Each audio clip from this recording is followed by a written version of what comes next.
కర్మ చేయాలి. జ్ఞానం అంటే ఏమిటి చెప్పండి? బ్రహ్మాండమంతా ఒకటే చైతన్యం వ్యాపించున్నదనేటువంటి ఆ సత్యం గనక తెలుసుకుంటే ఇక కర్మ ఎంత శుద్ధం అవుతుంది చెప్పండి. ఒక ప్రాణికి అపకారం చేస్తాడా చెప్పండి?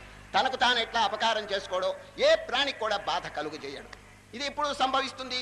ఈ ఆత్మజ్ఞానం కలిగితేనే. చూచారు, విశ్వరూపం బ్రహ్మాండమంతా యూనిటీ.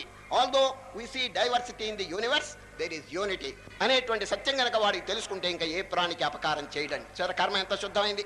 మీరు 100 చెప్పండి, కర్మలో దోషాలు ఉంటాయి. ఏది? అజ్ఞానం లేకపోతే. ఈ జ్ఞానం కనుక కలిగితే ఎప్పుడు దాంట్లో అవకతవకలు ఉన్నాయండి. నిష్కామంగా చేస్తాడండి. ఎందుకు వచ్చిన కర్మ? కర్తృత్వం దేనికి చెప్పండి? ఇప్పుడు ఎడతిరిగి కర్మ చేయాల్సిందే అందరూ. నడవటం కర్మ, భోజనం చేయటం కర్మ, శ్వాస పీల్చడం కర్మ, మాట్లాడటం కర్మ. ఈ కర్మ లేకుండా ఎవరు ఉండలేరని చెప్పి శ్రీకృష్ణ పరమాత్మ చూడండి. నహి కశ్చిత్ క్షణమపి జాతు తిష్టతి అకర్మ కృతో. అకర్మ అంటే కర్మ లేకుండా ఎవరు ఉండలేరు. కనుక తెలుసుకొని ఏ విధంగా కర్మ చేయాలో చేస్తే అద్భుతంగా రాణిస్తుందండి. ఏది? ఈ జీవితం. జీవితం ఎప్పుడు శోభాయమానంగా ఉంటుందంటే ఈ కర్మలో దోషాలు లేకుండా ఉంటే. కర్మ చేయకుండా ఎవడు ఉండలేడు. ఇప్పుడు చూడండి, కన్ను, కంటి యొక్క పని ఏమిటి? చూడాలి కదా. ఏం చూస్తే తప్పేమిటండి? నోరు మాట్లాడచ్చు కదా. కానీ ఈ కన్ను ఆయన మంచి వస్తువులే లేక దైవ సంబంధమైనటువంటి ఇటువంటి చూస్తే ఎంతో బాగుండని పెద్దలు చక్కని బోధ చెప్తున్నారు. దురుపయోగం చేయబాకండి కంటిని, చెవిని దురుపయోగం చేయ, నోటిని దురుపయోగం చేయదు. జిహ్వే కీర్తయ కేశవం మురరిపుం చేతో భజ శ్రీధరం. ఒక భక్తుడండి, కులశేఖరుడు, ఎంత చక్కగా చెప్తున్నాడు చూడండి. ఓ నాలుక, పాడు మాటలు మాట్లాడబాక, కీర్తయ కేశవం మురరిపుం. చూడండి, దానికి ఒక చక్కని వర్క్ ఇచ్చినాడు. జిహ్వే కీర్తయ కేశవం మురరిపుం చేతో భజ శ్రీధరం. పాణిద్వంద్వ సమర్చయాచ్యుత కథా శ్రోత్రద్వయత్వం శృణు. కృష్ణం లోకయ లోచనద్వయ హరే గచ్చాంగ్రియుగ్మాలయం. జిగ్రఘ్రాణ ముకుంద పాద తులసీం మూర్ధన్నమాధోక్షయం. ఇంద్రియములన్నిటికీ చక్కని కార్యక్రమం ఇచ్చినారండి. ఏమండి, ఇది చేసుకుంటే ఎంత బాగుంది, జీవితం ఎంత ఆనందంగా ఉంటుంది చెప్పండి. కానీ దురుపయోగం చేస్తున్నాడు. ఇంద్రియములన్నింటినీ వ్యర్థమైనటువంటి కార్యములో ప్రయోగింపజే, వాడిని కొట్టడం, వీడిని తిట్టడం, వాడిని దూషించడం, వీడిని ద్వేషించడం. ఇదేనండి దీని కొరక మనకి ఇంద్రియములు ఇచ్చింది భగవంతుడు చెప్పండి. దాన్ని సద్వినియోగం చేస్తే ఏమవుతుందో తెలుసండి.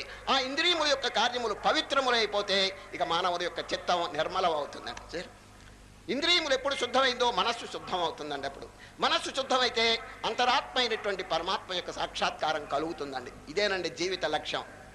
కనుకనే నేను అర్జున శ్రీకృష్ణ పరమాత్మ అర్జునుని యొక్క ఒక ప్రశ్నను పురస్కరించుకుని ఎంత అద్భుతమైనటువంటి సమాధానం చెప్పారో తిరిగి జ్ఞాపకం చేస్తున్నాను. ఎందుకంటే ఈరోజు కూడా జ్ఞానయోగం అని పేరున్నప్పటికీ కర్మయోగం యొక్క ప్రస్తావన వస్తుందండి ఈ అధ్యాయంలో. ఇప్పుడే వస్తాను, దాని గురించి చెప్తాను.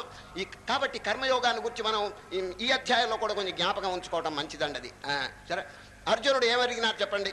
కృష్ణ, మంచిదే, ధర్మం ఆచరించమన్నారు, అందరికీ ధర్మం ఆచరించాలని అభిప్రాయం ఉంది, కానీ ఎందుకు అధర్మం ఆచరిస్తున్నాడు వాడు అని ప్రశ్న చేసినాడు. ఇది నిజంగా చాలా అద్భుతమైన ప్రశ్న అండి. నేను అధ్యాయం చివరి అడిగినటువంటిది అది. అతకేన ప్రయుక్తోయం పాపం చరతి పూరుష. కృష్ణ, మానవుడు పాపం ఎందుకు చేస్తున్నాడు? పాపం తప్పని తెలుసు కదా, చెప్పండి. తప్పుని తెలుసు కూడా పాపం ఎందుకు ఆచరిస్తున్నాడని ఒక చక్కని ప్రశ్న అడిగాడండి. ఇది నిజంగా అందరూ అడగదగినటువంటి ప్రశ్న. అతకేన ప్రయుక్తోయం పాపం చరతి పౌరుష అనిచ్చన్. అనిచ్చన్, he has no idea to commit sin, but why is he committing sin? అదండి, పాపం చేయాలని లేదు వాడికి, మరి ఎందుకు పాపం చేస్తున్నాడు? అతకేన ప్రయుక్తోయం పాపం చరతి పౌరుష అనిచ్చన్నపి వార్ష్ణేయ బలాదివకి నియోజిత. బలాత్కారంగా చేస్తున్నాడు. దీనికి కారణం కృష్ణ పరమాత్మ చక్కగా చెప్పారు. ఏమిటి తెలుసునండి? పూర్వకాలపు యొక్క సంస్కారం వాళ్ళని బలవంతంగా వెనక్కి లాగేస్తున్నదని చెప్పేస్తున్నాడు. చూడండి, పూర్వ